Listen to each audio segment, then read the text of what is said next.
to begin pulling some of its troops from Afghanistan, and now President Obama has revealed a new national strategy for counterterrorism. But what does this really mean, and who even are the terrorists?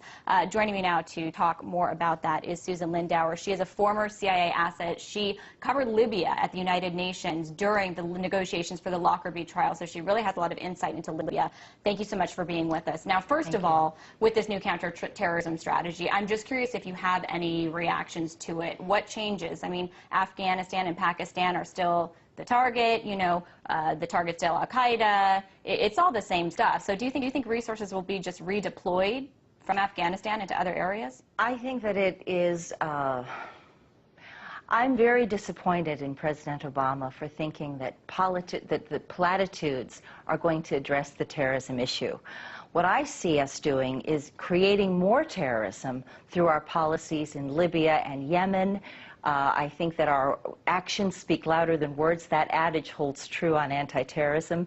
We are firing up Islamic fundamentalists, and our actions are not proactive. They are not problem solving. We're actually making the situation much worse. Do you think that that's going to continue? Because as we hear Obama give plans for some troops to pull out of Afghanistan, we hear lawmakers call for resources to other areas, such as Yemen and Pakistan and other countries. So do you think that we just see this war take on a different face in a different country? Yes, and I'm especially disturbed about Libya.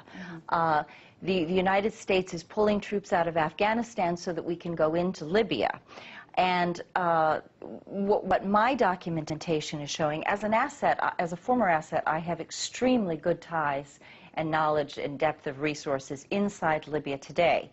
What I'm finding is the video documentation that NATO rebels are actually the same Al-Qaeda fighters that we've been dealing with in Iraq and Afghanistan, who've now come home to Libya. And that's what I want to hear about, because we just heard Obama today say that Gaddafi essentially is a terrorist, and the U.S. is abiding by the UN mandate to fight that. So what do you see as the reality, and what evidence do you have that it is Al-Qaeda that is, amongst these rebels? Well, first of all, I was directly involved in the 1990s operation to get terrorists out of Libya.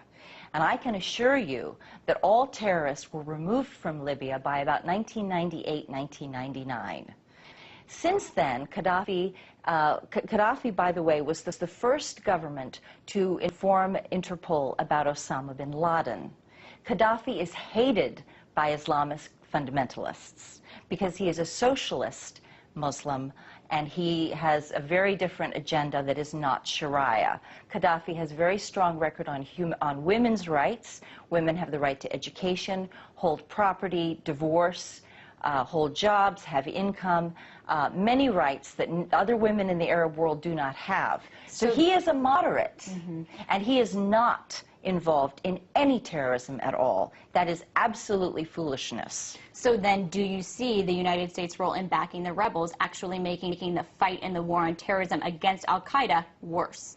We have shifted. I'm amazed. I'm so disappointed in Obama that he is actually shifting resources to finance Al-Qaeda rebels and to provide U.S. enforcement of the Al-Qaeda presence in Libya. Now, I just wanted to tell you, I want to tell your viewers, we have video documentation that is coming from refugees fleeing the rebel strongholds, and they're bringing out video from their camera phones that they're recording just on the spot.